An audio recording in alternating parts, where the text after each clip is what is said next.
Pintu besi itu bergetar pelan, seolah disentuh oleh tangan yang ragu, lalu berhenti.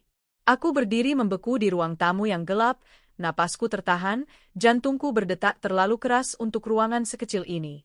Ada sesuatu yang tidak seharusnya bergerak di rumahku malam ini, dan tubuhku tahu itu lebih cepat daripada pikiranku.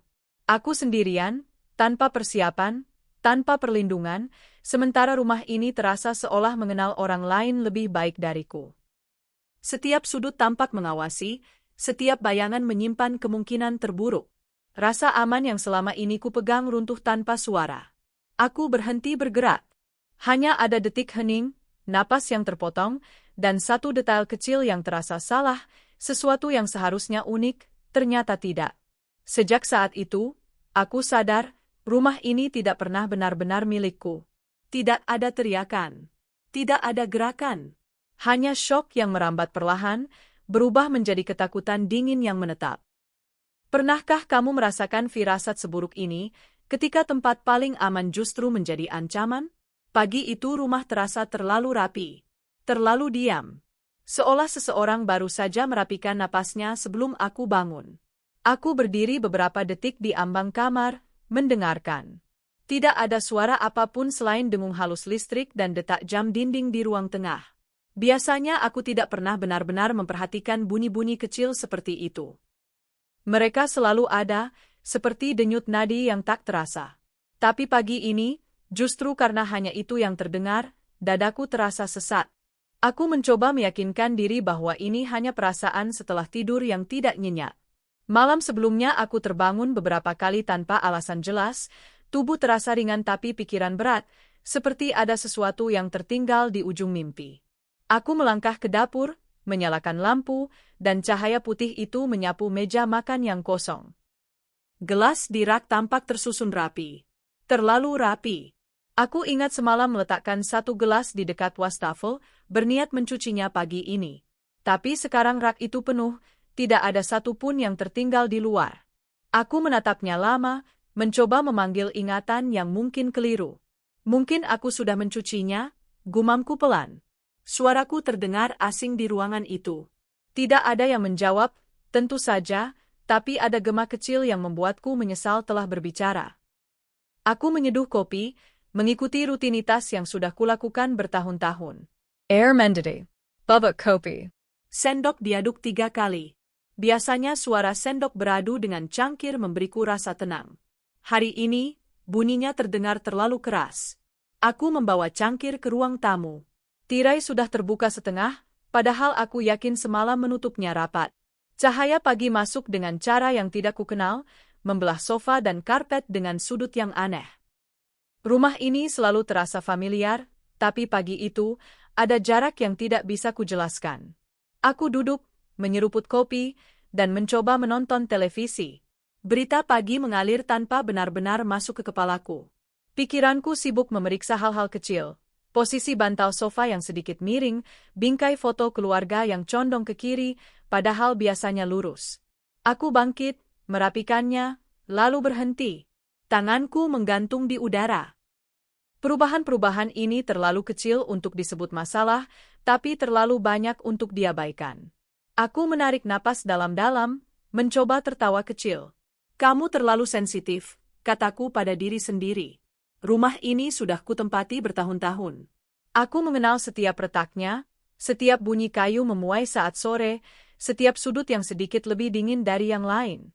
Tempat ini seharusnya tidak bisa mengejutkanku. Dan justru karena itulah, perasaan asing ini terasa menakutkan. Menjelang siang, aku membersihkan rumah. Bukan karena kotor, tapi karena ingin memastikan semuanya berada di bawah kendaliku. Sapu bergerak perlahan, debu hampir tidak ada. Setiap langkahku menghasilkan bunyi yang kukenal, tapi ada satu suara samar, seperti gesekan pelan, yang sesekali muncul lalu hilang. Aku berhenti, memiringkan kepala, mendengarkan. Tidak ada apa-apa. Aku melanjutkan, namun perasaan diawasi mulai muncul, tipis tapi konsisten. Bukan seperti seseorang sedang menatapku, melainkan seperti rumah ini sedang menahan napas, menunggu reaksiku. Aku menertawakan pikiran itu, tapi jantungku berdetak lebih cepat. Saat membuka lemari kecil di lorong, aku menemukan foto lama. Aku tidak ingat meletakkannya di sana. Foto keluarga, diambil bertahun-tahun lalu, saat rumah ini masih terasa baru dan penuh suara. Aku menatap wajah-wajah di foto itu, mencoba merasakan kehangatan yang dulu begitu mudah muncul. Yang ada justru rasa hampa. "Kenapa kamu di sini?" bisikku. Foto itu tidak menjawab. Tapi ingatan mulai berdatangan, potongan-potongan kecil tentang masa ketika rumah ini ramai, ketika suara tawa dan langkah kaki saling tumpang tindih. Aku menelan ludah. Perubahan itu terjadi perlahan, hampir tidak terasa, sampai akhirnya sunyi menjadi hal yang biasa. Mungkin aku terlalu lama hidup dalam keheningan ini sampai lupa bagaimana rasanya aman. Siang berlalu tanpa kejadian besar. Itulah yang membuatku semakin gelisah. Ketidaknyamanan ini tidak memiliki puncak, tidak memiliki alasan jelas. Seperti awan gelap yang menggantung tanpa hujan. Aku mencoba menyibukkan diri, membaca, mencuci pakaian, menata ulang rak buku. Setiap aktivitas terasa seperti upaya menambal retakan yang tidak terlihat. Sore hari, aku mendengar suara pintu dari kejauhan. Bukan suara keras, hanya klik pelan, seperti seseorang menyentuh gagang lalu melepaskannya. Aku berdiri kaku di dapur, tangan masih memegang lap basah. "Hello, tanggalku." Tidak ada jawaban. Aku menunggu beberapa detik, lalu melangkah perlahan menuju lorong. Pintu depan tertutup rapat. Kunci terpasang. Aku menyentuhnya, dingin. Tidak ada tanda-tanda dibuka. Rasanya seperti aku baru saja mengarang suara itu, tapi telingaku masih berdenging. Aku duduk di tepi ranjang kamar, mencoba menenangkan diri. Rumah tua, kataku. Banyak bunyi. Tapi rumah ini tidak setua itu. Dan aku tahu bedanya antara bunyi kayu dan sesuatu yang lain. Menjelang malam, ketegangan tidak juga mereda. Cahaya lampu terasa lebih redup dari biasanya, meski aku tahu bohlamnya sama. Bayangan di dinding memanjang, menciptakan bentuk-bentuk yang membuatku menoleh 2 kali. Aku makan malam tanpa selera, sendok dan garpu beradu dengan piring menghasilkan bunyi yang membuatku ingin cepat selesai. Saat mencuci piring, aku menyadari jendela dapur sedikit terbuka. Hanya celah kecil, tapi cukup untuk membiarkan udara malam masuk. Aku yakin menutupnya rapat sore tadi. Aku menutupnya kembali, mengunci, dan berdiri beberapa saat, menatap pantulan wajahku di kaca. Mataku tampak lebih lelah, lebih waspada. "Tenang, bisikku." Aku mematikan sebagian lampu, meninggalkan hanya satu di ruang tamu. Televisi menyala tanpa suara, sekadar cahaya bergerak. Aku duduk, memeluk bantal, mendengarkan rumah bernapas. Setiap detik terasa panjang. Setiap bunyi kecil terasa signifikan.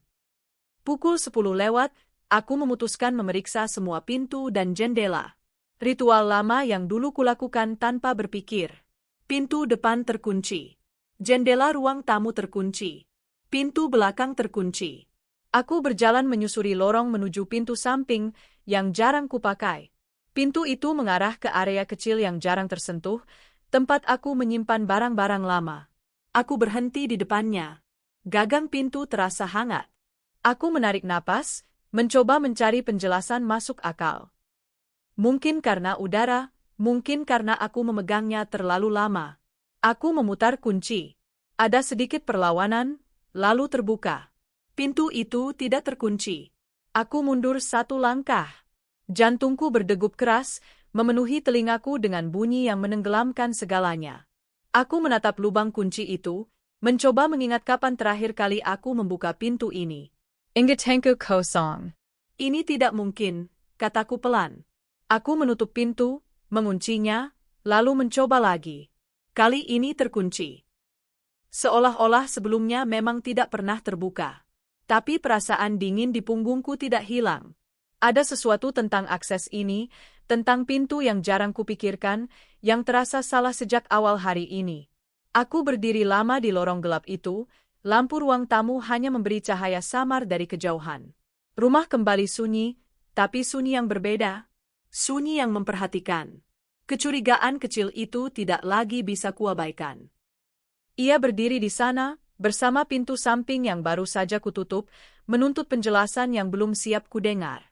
Telepon itu berdering saat aku baru saja menutup pintu samping. Suaranya memecah keheningan dengan cara yang membuat bahuku menegang.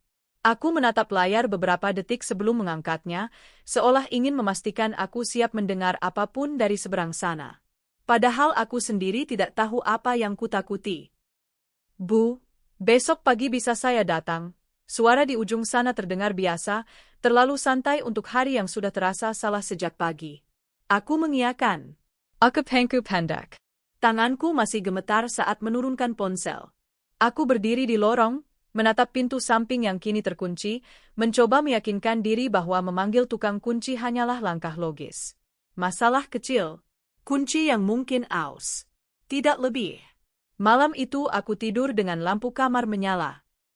Bukan karena takut gelap, tapi karena aku ingin melihat dengan jelas jika sesuatu bergerak. Setiap suara kecil membuatku terbangun. Angin di luar terdengar seperti langkah. Pendingin udara seperti napas asing. Aku menghitung detik di antara bunyi-bunyi itu sampai fajar datang tanpa benar-benar memberiku istirahat. Pagi berikutnya, rumah kembali tampak normal.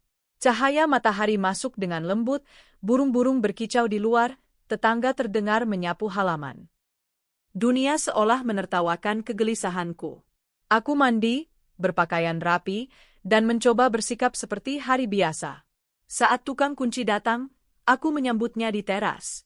Pria parubaya dengan tas perkakas yang sudah kusam. Senyumnya ramah, tapi matanya cepat, memperhatikan detail.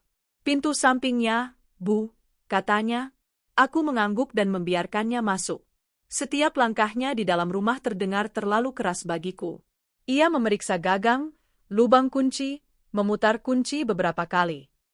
Aku berdiri di belakangnya, menjaga jarak, memperhatikan tangannya yang cekatan. Ini masih bagus, katanya sambil mengernyit. Kuncinya juga nggak aus. Semalam pintunya tidak terkunci, jawabku. Ia menoleh, menatapku sejenak. Yakin, Bu? Nada suaranya netral, tapi ada sesuatu di caranya bertanya yang membuat dadaku mengencang. Aku mengangguk lagi, lebih tegas. Ia kembali bekerja, membuka panel kecil, mengeluarkan sesuatu dari saku. Beberapa detik berlalu dalam diam. Aku memperhatikan keringat kecil di pelipisnya, napasnya yang teratur. Bu, katanya akhirnya, suaranya lebih pelan. Kunci rumah ibu ada 2 ya? Pertanyaan itu terdengar sederhana. Tapi tubuhku bereaksi sebelum pikiranku sempat menyusul. Jantungku seperti berhenti sesaat. Tidak, jawabku cepat. Cuma 1. Ia mengangguk pelan, tapi ekspresinya tidak berubah. Ia memasang kembali panel, berdiri, dan membersihkan tangannya. Mungkin dulu pernah bikin cadangan, katanya ringan. Aku memaksakan senyum. Tidak pernah. Ia tidak membantah. Ia hanya mengangguk lagi, seolah mencatat sesuatu dalam kepalanya. Setelah itu ia pamit, meninggalkan rumah dengan cara yang sama tenangnya seperti saat datang. Tapi setelah pintu tertutup, rumah terasa lebih sempit. Aku duduk lama di ruang tamu, memutar ulang percakapan itu. Kata-katanya sederhana, tapi implikasinya berat. Jika ada 2 kunci, dan aku hanya punya 1, lalu yang satunya di mana? Aku mencoba berpikir rasional. Mungkin kunci lama. Mungkin pemilik sebelumnya. Rumah ini memang bukan bangunan baru. Tapi aku tahu betul, sejak pertama menempatinya, aku mengganti semua kunci. Itu keputusan yang kuambil sendiri, dengan alasan yang kini terasa terlalu samar. Siang itu aku keluar rumah, sekadar membeli bahan makanan. Udara panas, jalanan ramai, dan orang-orang lalu lalang tanpa memedulikanku. Tapi perasaan diawasi tidak hilang. Aku merasakan tatapan di punggungku, di kaca mobil, di antara orang-orang di minimarket. Setiap kali aku menoleh, tidak ada siapapun. Di kasir, seorang anak kecil menatapku lama. Tatapannya polos, tapi membuatku tidak nyaman. Ibunya menariknya pergi tanpa meminta maaf. Aku berdiri kaku sampai kasir memanggil namaku.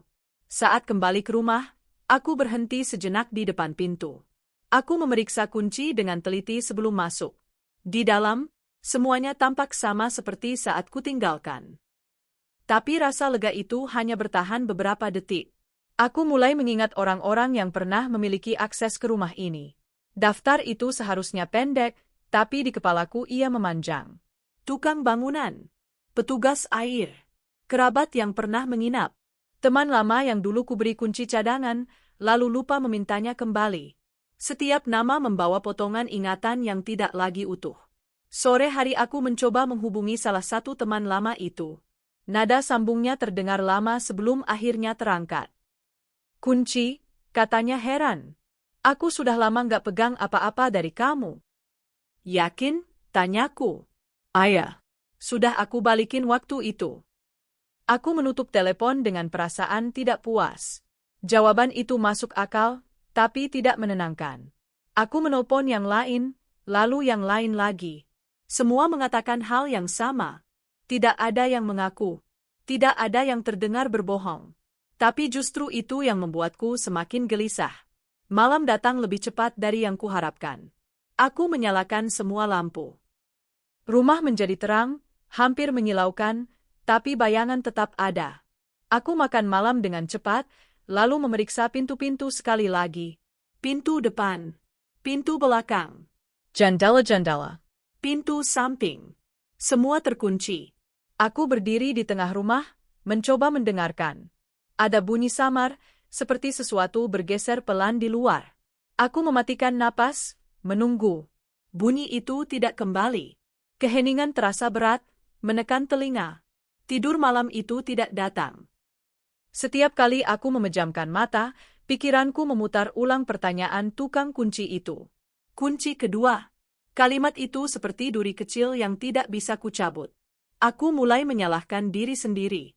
Mungkin aku ceroboh. Mungkin aku terlalu percaya. Penyesalan muncul dalam bentuk-bentuk kecil. Keputusan yang kuambil bertahun-tahun lalu, orang-orang yang kuberi akses tanpa berpikir panjang.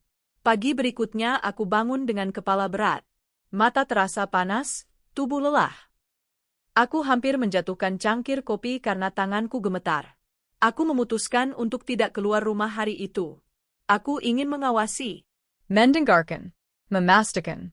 Siang hari, aku duduk di dekat jendela, pura-pura membaca. Setiap suara di luar membuatku menoleh. Sepeda motor lewat. Pintu tetangga dibuka. Seseorang tertawa. Semua terdengar normal, tapi pikiranku menolak menerima itu. Aku mulai mencatat. Waktu. Bunyi. Person. Seolah dengan menuliskannya, aku bisa menemukan pola. Tapi catatan itu hanya berisi kebingungan. Setiap jawaban melahirkan pertanyaan baru. Sore menjelang malam, aku memeriksa pintu samping lagi. Aku menempelkan telingaku, mendengarkan. Tidak ada apa-apa. Aku menarik gagangnya perlahan. Terkunci. Aku mencoba sekali lagi. Tetap terkunci. Aku hampir berbalik ketika mataku tertuju pada lubang kunci. Ada goresan halus di sekelilingnya. Tipis. Nyaris tak terlihat. Tapi baru. Aku menyentuhnya dengan ujung jari. Dingen. Bukan goresan lama. Nafasku tertahan. Aku mundur perlahan, seolah pintu itu bisa menggigit. Jika pintu ini selalu terkunci, goresan itu seharusnya tidak ada. Dan untuk pertama kalinya sejak semua ini dimulai, aku benar-benar memahami satu hal sederhana yang membuat perutku mengeras. Rumah ini mungkin tidak pernah sepenuhnya terkunci. Ada bunyi langkah di atas plafon. Satu kali. Pelan. Lalu berhenti. Aku membeku di tengah ruang tamu, napasku tertahan di tenggorokan. Televisi masih menyala tanpa suara, menampilkan gambar bergerak yang tidak lagi kupahami.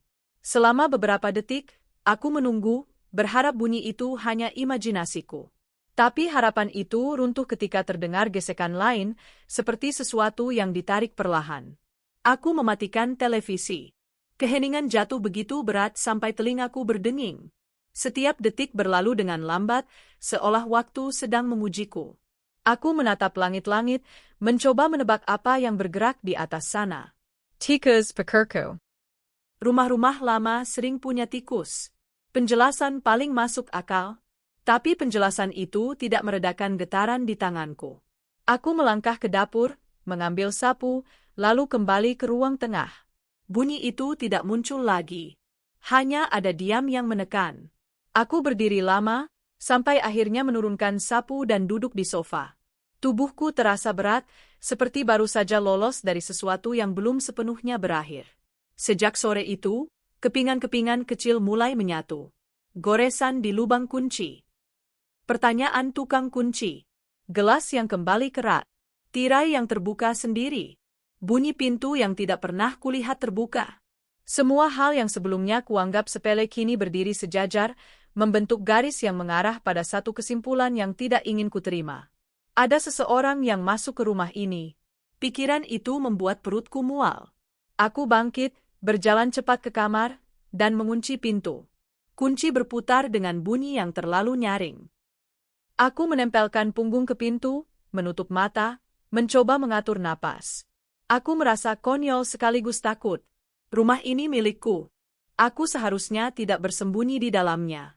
Tapi rasa aman sudah hancur. Dan ketika sesuatu hancur, ia tidak pernah kembali seperti semula. Malam itu aku memeriksa setiap sudut rumah dengan cara yang berbeda. Bukan lagi sekadar memastikan pintu terkunci, tapi mencari tanda kehadiran. Debu yang terganggu, benda yang berpindah, bau asing. Aku membuka lemari-lemari yang jarang kugunakan. Kotak-kotak lama. Rak sepatu. Tidak ada apa-apa. Dan justru ketiadaan itulah yang membuatku semakin gelisah. Aku menemukan jejak sepatu samar di dekat pintu belakang. Hampir tidak terlihat, seolah seseorang sengaja menghapusnya tapi tidak sempurna. Jejak itu bukan milikku. Polanya berbeda. Ukurannya berbeda. Aku berlutut, menyentuh lantai dengan ujung jari, lalu menarik tanganku cepat-cepat, seolah lantai itu panas. Aku tidak gila, bisikku pada diri sendiri. Kalimat itu terasa perlu diucapkan. Sejak semua ini dimulai, aku mulai meragukan pikiranku sendiri. Setiap ketakutan terasa berlebihan. Setiap kesimpulan terasa terlalu jauh. Tapi bukti-bukti ini nyata. Mereka ada di hadapanku, dingin dan tidak peduli pada keraguanku. Ingatan lama mulai berubah bentuk. Aku teringat malam-malam ketika aku merasa tidak sendiri, padahal aku yakin rumah kosong. Waktu-waktu ketika aku terbangun dengan perasaan ada yang salah, lalu menenangkannya dengan alasan kelelahan. Semua momen itu kini tampak seperti peringatan yang kuabaikan. Aku marah pada diriku sendiri. Marah karena terlalu percaya. Marah karena membiarkan rutinitas membuatku lengah. Tapi di balik kemarahan itu, ada rasa takut yang lebih dalam. Takut karena aku tidak tahu siapa yang melanggar batas ini. Dan lebih buruk lagi, aku mulai mencurigai orang-orang yang pernah kupercaya. Nama-nama kembali muncul di kepalaku, tapi kali ini dengan bayangan yang lebih gelap. Wajah-wajah yang dulu terasa aman kini terasa asing. Setiap senyum masa lalu tampak seperti topeng. Aku membenci diriku sendiri karena berpikir seperti ini, tapi pikiranku tidak mau berhenti. Aku menghubungi seorang kerabat. Suaraku terdengar kaku saat menanyakan hal-hal yang sebenarnya tidak ingin kudengar jawabannya. "Kamu yakin gak pernah simpan kunci?" tanyaku. "Tentu tidak," jawabnya cepat. "Kenapa memang?" Aku tidak menjelaskan. Aku menutup telepon dengan alasan lelah. Percakapan itu tidak memberi apa-apa selain rasa bersalah. Aku mulai menarik diri. Pesan-pesan masuk kubiarkan tak terjawab. Aku tidak ingin menjelaskan sesuatu yang bahkan aku sendiri belum pahami. Hari-hari berikutnya berjalan dalam kabut. Aku tidur sebentar-sebentar, selalu terbangun oleh suara kecil. Ketika bangun pagi, tubuhku terasa lebih tua. Aku sering lupa apa yang sedang kulakukan. Pernah suatu kali aku meninggalkan kompor menyala terlalu lama, hampir menyebabkan kebakaran kecil. Aku mematikannya tepat waktu, tapi lututku lemas setelahnya. Aku menyadari betapa rapuhnya aku. Betapa sepetnya katakutan menggerogoti kuasbadan. Suatu sore, saat hujan turun deras, aku mendengar suara di ruang tamu. Seperti langkah kaki yang berhenti mendadak. Aku berdiri di dapur, memegang pisau, jantung berdegup liar. Aku menunggu. Tidak ada apa-apa. Aku melangkah pelan, menyingkap tirai hujan yang menutupi jendela. Jalanan kosong. Ketika aku berbalik, aku melihat kursi makan bergeser sedikit dari posisinya. Tidak banyak. Mungkin hanya beberapa sentimeter. Tapi aku tahu persis bagaimana aku meninggalkannya. Aku menjerit kecil, refleks, lalu menutup mulutku sendiri. Air mata datang tanpa izin. Aku duduk di lantai, memeluk lutut, napasku tersengal. Semua emosi yang kutahan akhirnya meledak, takut, marah, bingung. Aku merasa dikhianati oleh rumah ini, oleh ingatanku sendiri, oleh rasa aman yang selama ini kuanggap pasti. Aku hampir melakukan sesuatu yang bodoh malam itu. Aku hampir keluar rumah, hujan-hujanan, berniat pergi entah kemana, meninggalkan semuanya. Kunci sudah di tanganku ketika aku berhenti. Pikiranku dipenuhi gambaran-gambaran buruk. Seseorang menungguku di luar, memanfaatkan kepanikanku. Aku menurunkan tangan perlahan. Aku tidak pergi. Aku duduk di dalam, basah oleh keringat dingin, menyadari betapa dekatnya aku pada keputusan yang bisa berakibat fatal. Malam itu, saat hujan mereda, aku duduk di kamar dengan lampu mati, hanya cahaya dari luar yang masuk samar. Aku mendengarkan rumah, benar-benar mendengarkan. Setiap bunyi, setiap desah angin, setiap retakan kayu. Aku mencoba memisahkan mana yang biasa dan mana yang tidak. Dan di antara semua bunyi itu, aku mendengar napas. Bukan napasku. Napas itu pelan, teratur, datang dari arah yang bukan tempatku berada. Aku tidak bergerak. Aku tidak bernapas. Aku hanya mendengarkan, seluruh tubuhku menegang. Napas itu berhenti, lalu ada pergeseran halus, seperti seseorang menahan diri agar tidak bersentuhan dengan sesuatu. Kesadaran itu menghantamku dengan kekuatan penuh. Aku tidak sendirian saat itu. Dan di detik itulah, semua yang tersisa hanyalah satu dorongan primitif yang mengalahkan rasa takut dan logika sekaligus. Naluri untuk bertahan hidup. Aku tidak bergerak selama hampir 1 menit. Mungkin lebih. Waktu kehilangan bentuknya ketika aku mendengar napas itu. Ketika akhirnya aku bergerak, itu bukan karena keberanian. Itu karena tubuhku menolak tetap diam. Aku bergeser perlahan, sangat pelan, seperti lantai bisa mendengar niatku. Setiap langkah kuatur dengan napas. Tark. Tahan. Lepas. Aku tidak menyalakan lampu. Aku tidak ingin terlihat. Aku ingin menjadi bayangan di rumahku sendiri. Malam itu aku tidak tidur. Aku duduk di sudut kamar, memeluk lutut, menunggu fajar dengan mata terbuka. Setiap suara kecil kucatat di kepala. Angin, jatuhnya daun, retakan kayu. Aku memisahkan mana yang biasa dan mana yang tidak. Rumah ini, yang dulu terasa utuh, kini terbagi menjadi zona-zona bahaya. Pintu samping adalah satu. Plafon ruang tamu adalah satu. Dapur, dengan jendela kecil yang menghadap ke gang sempit, adalah satu lagi. Aku menggambar peta di kepalaku. Jalur aman. Jalur berisiko.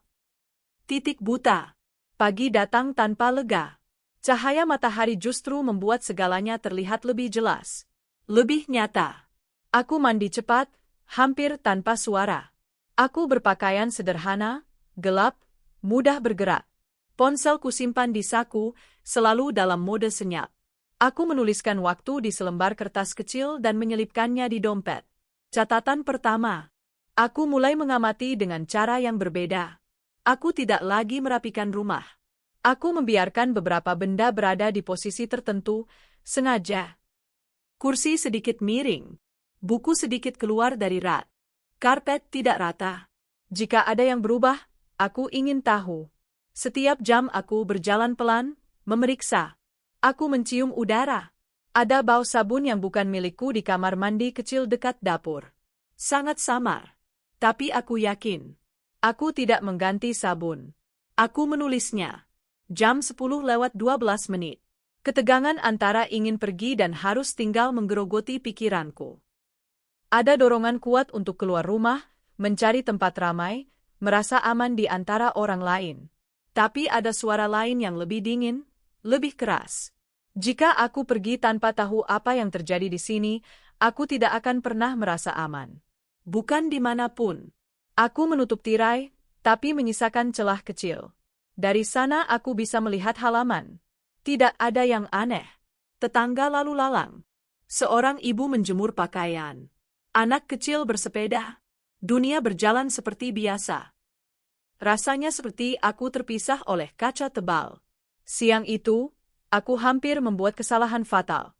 Aku lupa mematikan suara notifikasi ponsel ketika pesan masuk. Bunyi pendek itu terdengar keras di keheningan rumah. Aku membeku, menunggu reaksi. Tidak ada. Tapi jantungku berdegup begitu keras sampai aku takut itu terdengar. Aku mengutuk diriku sendiri dalam hati. Fokus. Setiap detail penting. Aku mulai merekam. Bukan dengan kamera yang jelas terlihat, tapi dengan ponsel yang kusembunyikan di sudut-sudut tertentu, menghadap area yang ingin kuawasi. Tidak semuanya. Aku tidak ingin terlihat seperti memasang pengawasan. Aku ingin ini tampak seperti rumah yang kosong dari kecurigaan. Waktu terasa menekan. Aku hidup dalam potongan-potongan menit. Makan sedikit. Minum sedikit. Setiap aktivitas diukur. Aku mendengar langkah di luar pagar sore itu. Berhenti. Lalu pergi. Aku mencatatnya. Jam 5:07. Malam datang, dan dengannya fokus dingin yang tidak pernah kurasakan sebelumnya. Ketakutan berubah bentuk. Ia tidak lagi berteriak. Ia berbisik, memberi instruksi. Dengarkan. Tunggu. Jangan gegabah. Sekitar pukul 11, ada pergerakan. Sangat halus. Dari arah plafon. Aku mematikan lampu ruang tamu dari jauh, hanya menyisakan cahaya dari kamar. Aku duduk di lantai, punggung menempel ke dinding, pisau kecil di tangan. Tanganku tidak lagi gemetar. Itu yang paling menakutkan. Bunyi itu tidak lama. Seperti seseorang tahu kapan harus berhenti. Aku tidak bergerak sampai 1 jam kemudian.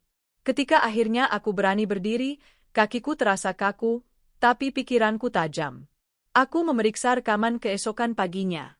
Satu persatu. Awalnya tidak ada apa-apa. Hanya bayangan cahaya, perubahan kecil yang bisa dijelaskan. Lalu di satu klip, pada pukul 2 dini hari, ada sesuatu. Bayangan bergerak melewati lorong. Tidak jelas wajahnya. Tapi bentuk tubuhnya nyata. Gerakannya pelan, hafal jalur. Seperti seseorang yang sudah sering berjalan di sana. Aku menutup mulut dengan tangan, menahan suara yang hampir keluar. Ada tujuan dalam gerak itu. Ia tidak berkeliaran. Ia menuju satu titik. Kamar kecil dekat dapur. Tempat aku menyimpan dokumen lama. Aku tidak langsung memeriksanya. Aku menunggu. Aku ingin melihat apakah ada perubahan lain. 2 hari berikutnya, aku mengulangi pola yang sama. Membiarkan. Mencatat. Menunggu. Setiap malam ada pergerakan, selalu singkat, selalu terarah. Aku mulai mengerti. Ini bukan orang yang tersesat. Ini bukan pencuri acak. Ini seseorang yang tahu apa yang ia cari. Keberanian muncul bukan sebagai ledakan, tapi sebagai keputusan kecil yang terus diulang. Aku memindahkan satu dokumen.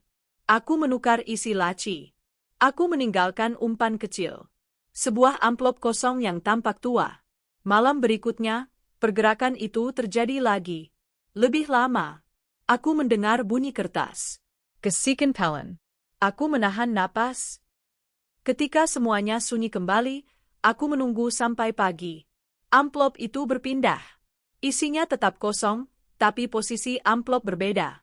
Ia telah dibuka. Aku menatapnya lama, lalu tertawa pendek tanpa suara. Bukan tawa bahagia. Tawa tegang seseorang yang akhirnya yakin. Aku memutar ulang rekaman. Kali ini aku memperhatikan detail kecil. Cara ia berdiri. Cara tangannya bergerak. Ada sesuatu yang familiar. Sesuatu yang mengganggu. Sebuah kebiasaan kecil. Gerakan bahu sebelum membungkuk. Cara kepala sedikit miring ketika membaca. Aku pernah melihat itu sebelumnya. Berkali-kali. Dalam konteks yang sama sekali berbeda. Dadaku tersesak.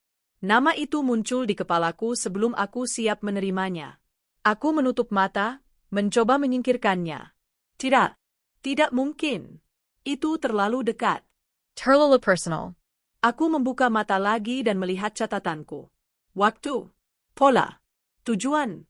Semuanya mengarah ke satu titik yang tidak ingin kutuju. Lingkaran kepercayaan yang selama ini kuanggap aman. Aku duduk di lantai ruang tamu saat malam turun lagi, catatan berserakan di sekelilingku. Aku menyadari satu hal yang membuat tengkukku dingin. Aku tidak bisa melakukan ini sendirian. Tidak lagi. Di antara catatan itu, aku menuliskan satu nama. Tulisan tanganku sedikit bergetar, tapi jelas. Nama itu menatapku dari kertas, diam, berat, dan penuh konsekuensi. Nama itu tidak langsung kuucapkan. Aku membiarkannya berada di kepalaku selama 2 hari penuh, berputar bersama rasa takut yang belum menemukan bentuknya. Setiap kali aku hampir mengetik pesan, jariku berhenti. Setiap kali aku hampir menelepon, napasku tertahan. Membuka rahasia ini berarti memperluas lingkaran. Dan setiap lingkaran baru adalah risiko. Aku sudah cukup belajar bahwa kepercayaan bukan sesuatu yang bisa dibagi sembarangan. Akhirnya aku memilih waktu yang salah dan alasan yang tipis. Aku keluar rumah siang hari, ketika matahari membuat segalanya tampak lebih aman. Aku bertemu di tempat ramai, sebuah warung kecil di dekat jalan utama, suara kendaraan dan obrolan orang menjadi pelindung sementara. Ia datang tepat waktu. Wajahnya tidak berubah. Itu yang membuatku ragu. Aku memperhatikan cara ia duduk, cara ia meletakkan ponsel di meja, layar menghadap ke bawah. Gerakan kecil yang terlalu sadar. "Kamu kelihatan capek," katanya. Aku mengangguk. "Aku kurang tidur." Kami berbicara hal-hal biasa beberapa menit. Kuaka. Harga bahan makanan. Tetangga yang baru pindah. Aku menunggu momen yang tepat, tapi momen itu tidak pernah benar-benar datang. Aku menciptakannya sendiri. "Ada orang masuk rumahku," kataku akhirnya. Ia tidak langsung bereaksi. Hanya alisnya yang terangkat sedikit. "Kamu yakin?" Aku mengeluarkan ponsel, menunjukkan satu klip singkat. Tidak semuanya. Hanya bayangan. Gerakan. Cukup untuk menimbulkan pertanyaan. Ia menonton tanpa suara, lalu mengembalikan ponsel itu kepadaku. "Ini serius," katanya pelan. Aku mengangguk. Kata-kata itu terasa kosong, tapi nada suaranya tidak. Ada sesuatu di sana. Kekhawatiran, atau mungkin sesuatu yang lain. Aku belum tahu. Aku belum lapor siapa-siapa, kataku. Aku perlu pendapat. Ia menarik napas. "Kamu benar untuk hati-hati." Kalimat itu seharusnya menenangkan. Tapi justru membuatku semakin waspada. Aku tidak menceritakan semuanya. Aku menyimpan nama itu untuk diriku sendiri. Aku hanya menjelaskan pola, waktu, gerakan, tujuan yang mengarah ke dokumen lama. "Dokumen apa?" tanyanya. "Lama?" jawabku. "Tidak penting bagi orang luar." Ia mengangguk lagi, terlalu cepat. Seolah sudah mengerti lebih dari yang kuucapkan. Kami berpisah tanpa rencana jelas, hanya kesepakatan samar untuk saling memberi kabar. Saat aku berjalan menjauh, aku merasakan tatapan di punggungku. Aku tidak menoleh. Hari-hari berikutnya diisi dengan komunikasi singkat, pesan-pesan pendek, waktu-waktu tertentu. Tidak pernah di rumah, selalu di luar. Aku mulai membagi informasi sedikit demi sedikit, seperti potongan puzzle yang tidak pernah utuh. Setiap potongan yang kuberikan, aku mengamati reaksinya. "Kalau ini orang yang kamu kenal," katanya suatu kali, "dia pasti punya alasan." "Apapun alasannya," jawabku, "dia melanggar." Ia tidak membantah. Dari percakapan-percakapan itu, muncul perspektif baru yang tidak kusukai. Ancaman ini mungkin bukan hanya tentang masuk dan keluar. Mungkin ada sesuatu yang lebih besar. Sesuatu yang melibatkan masa lalu, keputusan-keputusan lama yang kupendam rapat. Aku teringat satu dokumen khusus. Aku tidak pernah membukanya lagi setelah menyimpannya bertahun-tahun lalu. Bukan karena tidak penting, tapi karena terlalu berat. Aku tidak pernah membicarakannya dengan siapapun. Tidak secara lengkap. Ada kemungkinan dia mencari bukti, katanya. Kamu pikir? Tanyaku. Orang tidak ambil risiko seperti ini tanpa tujuan. Rencana mulai terbentuk. Bukan rencana besar. Hanya langkah-langkah kecil yang disusun dengan hati-hati. Umpan yang lebih jelas. Perubahan jadwal. Pengawasan silang. Kami sepakat untuk tidak bertemu terlalu sering. untuk tidak menggunakan jalur yang sama 2 kali. Tekanan mulai menguji hubungan kami. Setiap pesan yang terlambat dibalas terasa seperti ancaman. Setiap jeda terasa penuh makna. Aku mulai meragukan setiap saran, bertanya-tanya apakah itu benar-benar untuk melindungiku atau untuk mengarahkan sesuatu. Suatu malam, aku hampir membatalkan semuanya. Aku duduk di lantai kamar, menatap dinding, merasakan kelelahan yang dalam. Aku membayangkan hidup tanpa rencana ini, tanpa ketegangan. Tapi bayangan itu tidak bertahan lama. Aku tahu aku tidak bisa kembali. Kesalahan masa lalu mulai muncul ke permukaan. Keputusan-keputusan yang dulu kuanggap benar kini tampak ceroboh. Orang-orang yang kuberi akses. Keheningan yang kubiarkan terlalu lama. Aku mulai memahami bahwa sebagian dari ini adalah akibat dari pilihan-pilihanku sendiri. Ia menanyakan satu hal yang membuatku berhenti. Kenapa kamu simpan dokumen itu di rumah? Aku tidak menjawab langsung. Karena aku tidak ingin orang lain tahu. Ia menatapku lama. Termasuk aku. Aku mengangguk pelan. Keheningan di antara kami berat. Tapi ia tidak memaksa. Dan justru karena itu, secercah harapan muncul. Tipis. Rapuh. Tapi ada. Rencana terakhir kami sederhana. Aku akan meninggalkan rumah selama 1 malam. Memberi kesan kosong. Umpan akan dibiarkan di tempat yang jelas. Ia akan mengawasi dari luar, jarak aman. Jika orang itu muncul, kami akan tahu lebih banyak. Ada risiko, katanya. Aku tahu, jawabku. Malam itu, aku pergi dengan tas kecil. Aku tidak membawa apapun yang penting. Aku duduk di kamar hotel murah, menatap ponsel, menunggu. Setiap menit terasa panjang. Setiap getaran membuatku tersentak. Pesan masuk lewat tengah malam. Ada pergerakan. Jantungku berdegup keras. Seperti biasa. Lebih cepat, balasnya. Seolah tahu. Aku duduk lebih tegak. Tahu apa? Tidak ada balasan selama beberapa menit. Lalu satu pesan muncul, pendek. Rencana kita bocor. Aku menatap layar itu lama. Napasku tersedengkol. Di luar, suara kendaraan lewat, tidak peduli pada kepanikanku. Aku menyadari sesuatu yang membuat perutku dingin. Aku tidak tahu pada siapa aku sebenarnya mempercayakan rahasia ini. Dan sekarang, pihak yang salah sudah selangkah lebih maju. Ponselku bergetar 3 kali di atas meja, lalu berhenti. Aku tidak menyentuhnya. Aku sudah tahu isinya sebelum membacanya. Tubuhku menegang, bukan karena takut, tapi karena kemarahan yang akhirnya menemukan arah. Rencana bocor berarti seseorang di lingkaran kecil itu membuka mulut. Atau lebih buruk, seseorang di lingkaran itu adalah sumbernya sejak awal. Aku membaca pesan itu pelan. Kata-katanya singkat, tanpa tanda panik. Terlalu rapi untuk situasi yang berantakan. Disitulah aku mulai melihat retakan. Aku tidak langsung pulang. Aku menunggu sampai pagi, membiarkan kota bergerak, membiarkan diriku berpikir. Hotel murah itu berisik, tapi kebisingan justru menutupi pikiranku yang terlalu tajam. Aku mengingat setiap kalimat, setiap jeda, setiap saran yang diberikan padaku. Polanya muncul, tidak sekaligus, tapi pasti. Saat aku akhirnya kembali ke rumah, udara di dalam terasa berubah. Bukan karena ada yang bergerak, tapi karena ada yang menunggu.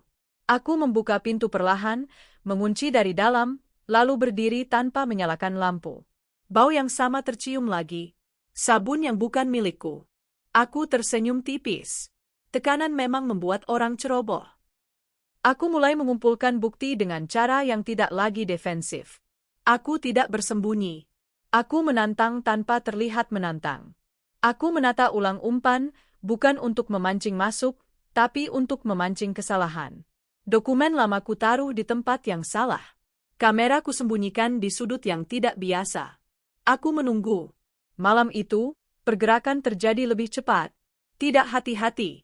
Ada bunyi yang terlalu keras, seperti seseorang terburu-buru. Aku merekam semuanya. Bayangan itu kali ini lebih dekat dengan kamera. Aku melihat siluet wajah, potongan rahang, cara tangan memegang gagang pintu. Tidak jelas, tapi cukup. Aku memutar ulang berkali-kali. Kemarahan di dadaku berubah menjadi fokus yang menakutkan. Itu bukan orang asing. Itu seseorang yang pernah duduk di ruang tamuku, minum dari gelas yang sama, mendengarkan ceritaku tanpa bertanya terlalu banyak. Aku menghubunginya keesokan siang. Tidak menuduh. Tidak mendesak. Aku hanya ingin mendengar suaranya. Kamu kalahatan tanong, kataku. Kamu juga? Jawabnya. Nada itu. Datar. Terlady. Aku menyebut satu detail kecil, sengaja salah. Ia langsung mengoreksi. Terlalu cepat. Ia tahu lebih banyak dari yang seharusnya. Kamu masih simpan dokumen itu? Tanyanya. Aku diam beberapa detik lebih lama dari biasanya. Kenapa? Hanya memastikan, katanya. Manipulasi itu akhirnya terlihat jelas. Ia selalu memposisikan diri sebagai penenang, sebagai penanya yang peduli. Setiap saran yang diberikannya tampak membantuku, padahal perlahan mengarahkanku menjauh dari kebenaran tertentu. Aku merasakan rasa dikhianati yang dingin, tidak meledak, tapi mengeras. Aku tidak memutus kontak. Aku justru mendekat. Aku ingin dia merasa aman, merasa unggul. Permainan kekuasaan bekerja seperti itu. Orang yang merasa mengendalikan akan lebih ceroboh. Ancaman mulai berubah bentuk. Bukan lagi bunyi samar atau pergerakan halus. Ada pesan yang muncul di ponselku dari nomor tidak dikenal. Kalimatnya pendek. Pribadi. Berhenti. Tidak ada tanda tanya. Tidak ada ancaman langsung. Tapi nadanya cukup. Aku menyimpannya. Bukti lain. Aku mulai mengamankan apa yang bisa diamankan. Salinan dokumen. Rekaman suara. Catatan waktu. Aku menitipkan satu salinan ke tempat yang tidak akan ia duga. Risiko besar, tapi perlu. Aku tidak ingin semua bukti terkubur bersamaku jika aku salah langkah. Pertemuan berikutnya kami lakukan di rumahku. Keputusan itu membuat perutku bergejolak, tapi aku tahu ini harus terjadi. Ia datang dengan senyum yang sama, sepatu yang sama, cara mengetuk yang sama. Aku membuka pintu dan membiarkannya masuk. Kamu yakin baik-baik saja? Tanyanya sambil melihat sekeliling. Sekarang iya, jawabku. Kami duduk. Jarak kami terukur. Aku memperhatikan mikroreaksinya. Matanya yang cepat memindai. Bahunya yang menegang saat melihat satu laci terbuka. Aku sengaja membiarkannya begitu. Kamu berubah, katanya. Aku belajar, jawabku. Ia tersenyum tipis. Belajar apa? Aku tidak menjawab. Aku menyalakan ponsel dan meletakkannya di meja. Recommend pendek terputer. Bayangkan. Gerakan. Hening di antara kami memanjang. Untuk pertama kalinya, ia tidak segera bicara. Itu bisa siapa saja, katanya akhirnya. Tapi kamu mengenali jalurnya, kataku. Seperti kamu mengenali rumah ini. Wajahnya tidak berubah, tapi matanya mengeras. Tekanan akhirnya memaksa retakan muncul. Ia berdiri, berjalan pelan, menyentuh sandaran kursi, seolah menilai jarak. Kamu terlalu jauh, katanya.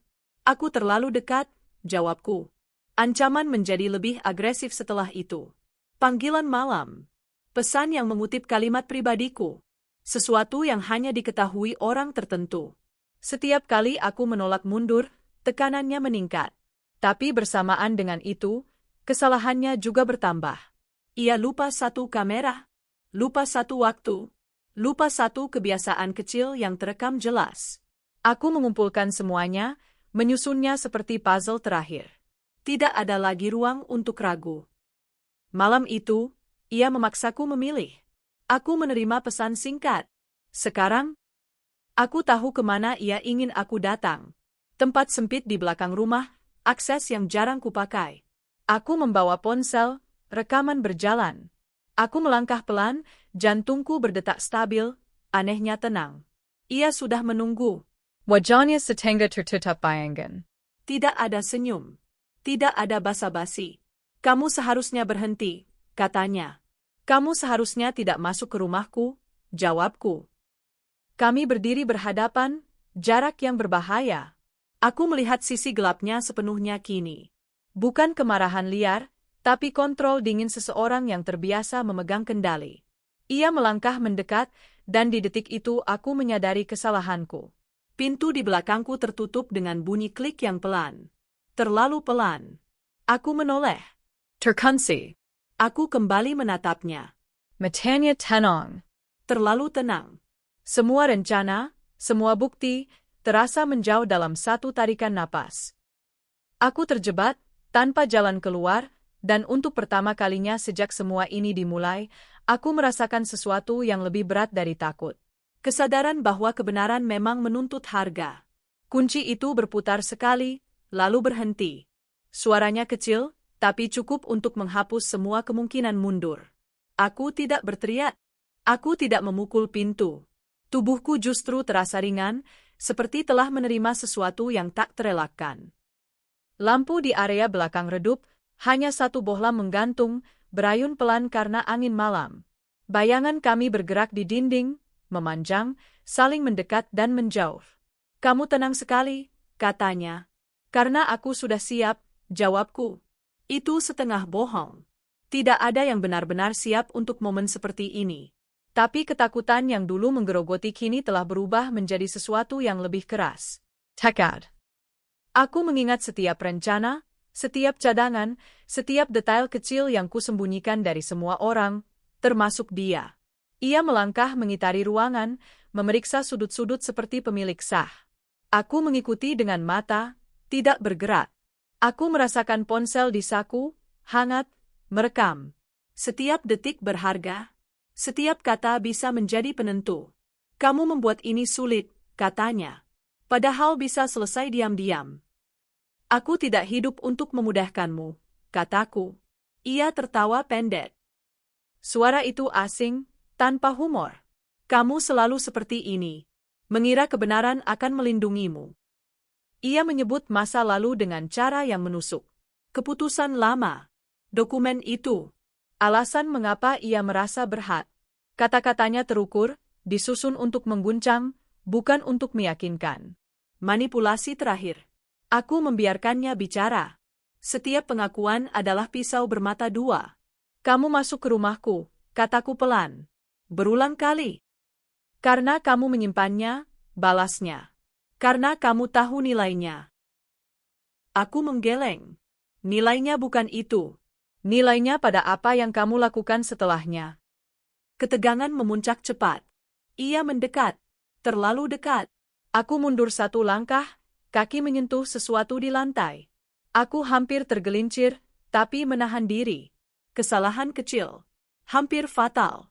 Aku melihat kilat kepuasan di matanya. Ia mengira menang. Lampu berayun lebih keras. Angin masuk dari celah kecil di atas pintu. Bau tanah basah. Malam menekan dari segala arah. Aku mengangkat ponsel sedikit, memastikan sudutnya tepat. Ia menyadari, dan untuk pertama kalinya, ketenangannya retak. Hentikan, katanya. Sudah terlambat, jawabku. Ia meraih pergelangan tanganku. Pegangannya kuat, terlatih. Rasa sakit menjalar, tapi tidak cukup untuk membuatku menjatuhkan ponsel. Aku mengingat napas. Tarik. Tahan. Lepas. Aku memanfaatkan momen ketika ia menoleh ke arah suara di luar, langkah cepat, terencana. Bukan kebetulan. Nama sekutuku tidak perlu kusebut. Kehadirannya terasa seperti perubahan tekanan udara. Ia tidak masuk dengan teriakan. Ia masuk dengan keputusan. Teriakan datang belakangan, singkat, terpotong. Kekacauan berlangsung cepat. Terlalu cepat untuk pikiran, terlalu lambat untuk tubuh. Aku terjatuh, bahuku membentur dinding. Pandang gangku berkenang. Aku mendengar suara benda jatuh, napas berat, sumpah serapah. Aku merangkak, mencari jarak. Setiap inci terasa mahal. Aku berdiri dengan susah payah, menahan nyeri, dan melihat sesuatu yang tidak pernah ingin kulihat. Seseorang yang kukenal kehilangan kendali sepenuhnya. Masa lalu dan masa kini bertabrakan di ruangan sempit itu. Kata-kata berubah menjadi dorongan. Niat berubah menjadi kekerasan.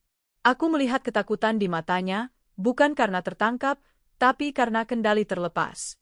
Itu yang paling ia takuti. Berhenti, kataku, tidak yakin pada siapa perintah itu ditujukan. Ada bunyi keras. Logam mengenai lantai. Henning menyusul, Tibol, berdenyut.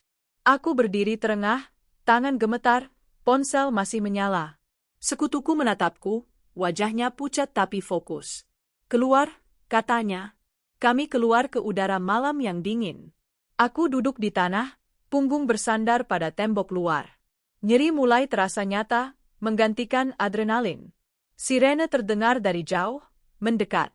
Aku menyadari betapa dinginnya tanganku. Betapa bazanya keringat di pelipis. Ketika lampu biru merah memantul di dinding rumahku, aku merasa kosong. Bukan lega. Bukan puas. Hanya kosong. Keadilan, ketika datang, tidak membawa kehangatan. Ia membawa kepastian, dan kepastian itu berat. Pernyataan diambil.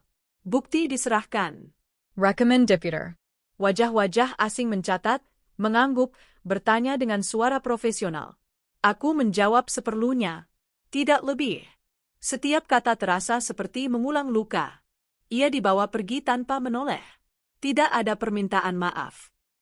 Tidak ada penjelasan tambahan. Hanya langkah kaki menjauh. Aku menatap pintu belakang yang terbuka, engselnya berdecit pelan. Rumahku menghela napas panjang. Pagi datang dengan cahaya pucat. Aku berjalan menyusuri ruangan yang berantakan, memungut serpihan kecil, gelas pecah, kertas terinjak, satu kunci cadangan yang jatuh di sudut. Aku memungutnya dengan 2 jari, seolah benda itu beracun. Aku meletakkannya di atas meja, berdiri lama menatapnya. Sekutuku duduk di sofa, lengan diperban. Kamu selamat, katanya. Kita semua terluka, jawabku. Ia tidak membantah. Rumah kembali sunyi. Sunyi yang berbeda dari sebelumnya. Tidak ada langkah di plafon. Tidak ada napas asing. Tapi ada bekas. Ada ruang-ruang yang kini terasa terlalu terang, terlalu terbuka. Aku menutup beberapa tirai, bukan untuk bersembunyi, tapi untuk mengatur ulang batas. Ketika malam turun lagi, aku duduk di ruang tamu dengan satu lampu menyala. Aku mendengarkan. Sunyi itu jujur, tapi tidak sepenuhnya menenangkan. Aku tahu keamanan bukan kondisi permanen. Ia adalah keputusan yang harus diulang. Aku memeriksa pintu-pintu sekali lagi. Mengganti kunci. Menutup jendela. Menyimpan dokumen di tempat lain. Setiap tindakan terasa mekanis, tapi perlu. Aku berhenti di tengah rumah, merasakan detak jantungku kembali ke ritme yang lebih manusiawi. Di luar, angin bergerak pelan. Di dalam, rumah berdiri, diam. Tidak ada yang bergerak. Tidak ada yang mengawasi. Setidaknya malam ini. Aku mematikan lampu, satu persatu, dan membiarkan gelap turun perlahan. Rumah kembali sunyi. Namun di balik sunyi itu, aku tahu satu hal yang tidak bisa kuhapus, keselamatan bukan lagi asumsi. Ia adalah sesuatu yang harus dijaga, setiap hari, dengan mata terbuka. Pagi datang tanpa kejutan. Tidak ada suara mendadak, tidak ada getaran di lantai, tidak ada bayangan yang bergerak di sudut mata. Hanya cahaya yang masuk pelan dari celah tirai, jatuh rata di lantai. Aku terbangun dengan napas pendek, lalu menunggu. Beberapa detik. Beberapa detik yang dulu menentukan. Kali ini, tidak ada apa-apa. Aku duduk di tepi ranjang, kaki menyentuh lantai dingin. Tubuhku masih mengingat. Otot-otot menegang sebelum pikiranku sempat menilai. Aku membiarkannya. Aku tidak memaksa rasa aman datang lebih cepat. Aku belajar bahwa pemaksaan hanya melahirkan kebohongan baru. Di kamar mandi, cermin memantulkan wajah yang sama, tapi dengan garis yang berbeda. Mata yang lebih waspada, rahang yang lebih tegas. Aku menyentuh bekas memar yang hampir pudar. Kulit menyimpan catatan. Aku tidak menghapusnya dengan concealer. Aku membiarkannya bernapas. Kopi diseduh tanpa tergesa. Suaranya mengisi dapur, kecil dan konsisten. Aku berdiri di dekat jendela, menatap halaman. Daun bergerak oleh angin ringan. Tetangga lewat, mengangguk. Dunia tidak berubah karena kejadian itu, dan justru itulah yang terasa paling aneh. Ketidakpedulian alam adalah pengingat bahwa pemulihan adalah urusan pribadi. Aku mulai dari hal-hal kecil, mengembalikan kursi keskivi ke tempatnya. Menyapu serpihan yang tersisa, bukan karena perlu, tapi karena ingin. Setiap gerakan adalah pernyataan, aku ada di sini. Aku menguasai ruang ini lagi. Rumah tidak menolak. Ia menerima tanpa komentar. Beberapa ruangan terasa asing. Sudut-sudut yang dulu nyaman kini menuntut jarak. Aku tidak memaksa diriku masuk. Aku menutup pintu dengan lembut dan berjanji akan kembali saat waktunya tepat. Batas bukan tanda kekalahan. Batas adalah alat bertahan.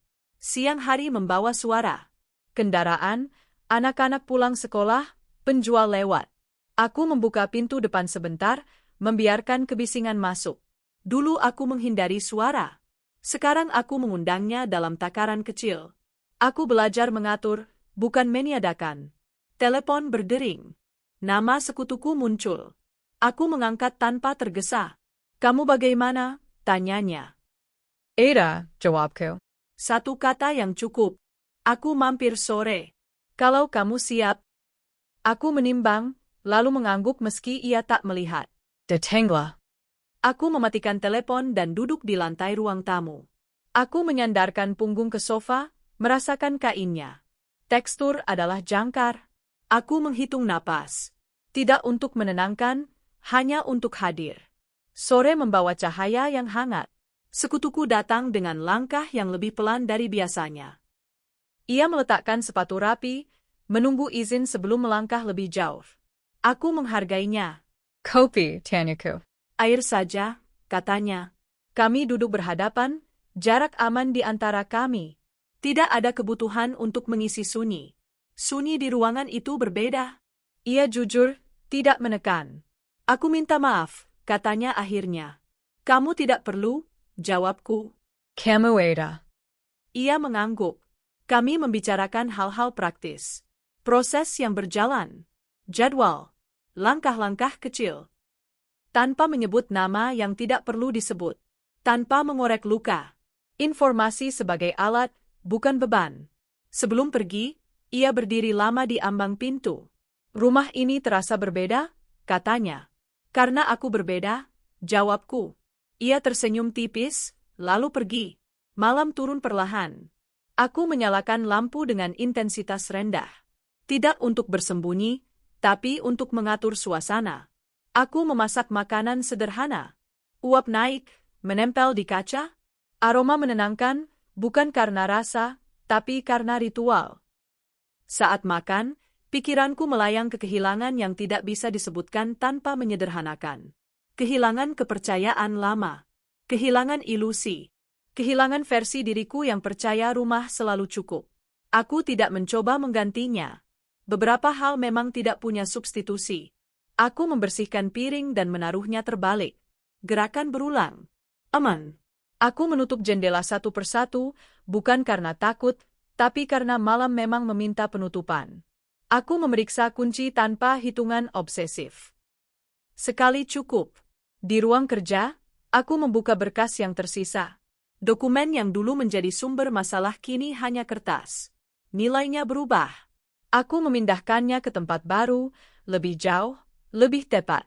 Aku tidak menyimpan semuanya di satu lokasi lagi. Pelajaran tidak harus terasa pahit untuk menjadi nyata. Aku menulis. Tidak banyak. Catatan pendek tentang hari ini. Tentang cahaya pagi. Tentang kopi.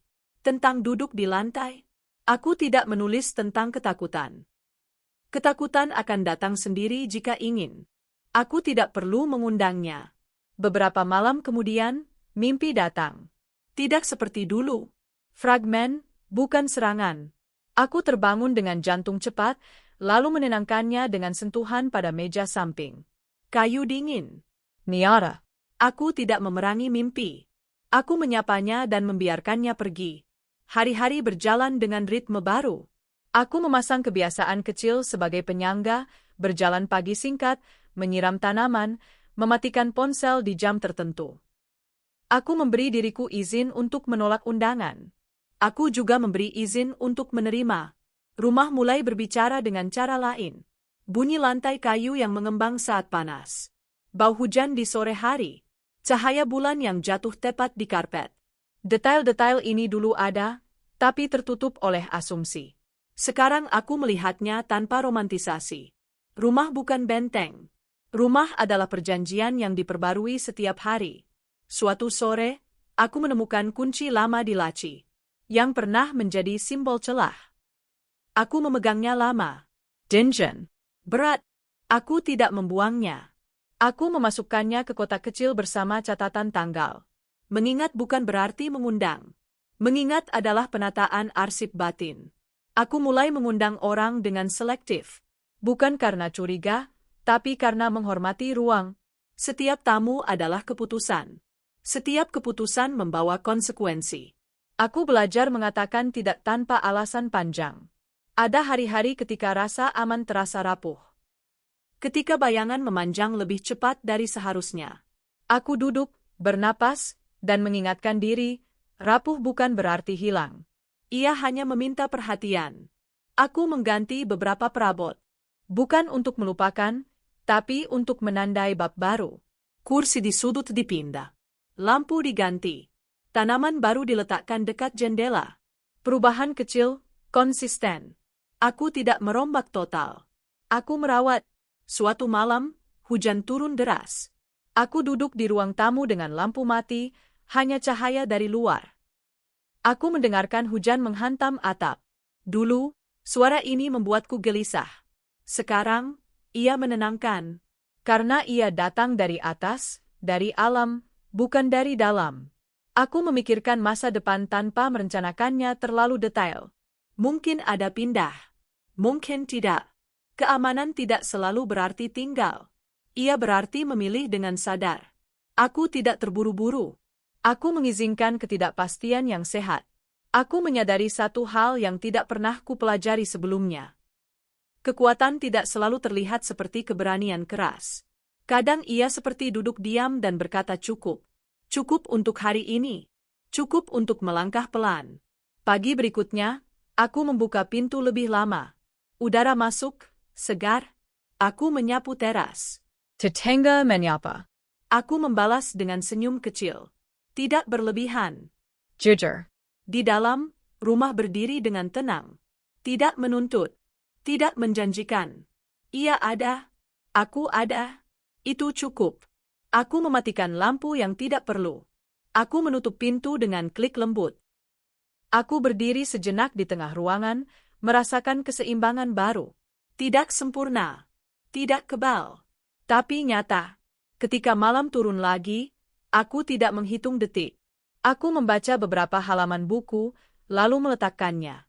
Aku mematikan lampu terakhir. Gelap datang tanpa ancaman. Keheningan menyelimuti rumah. Bukan keheningan yang menipu, bukan keheningan yang menunggu. Keheningan yang jujur. Dan untuk pertama kalinya setelah waktu yang panjang, aku membiarkannya tinggal.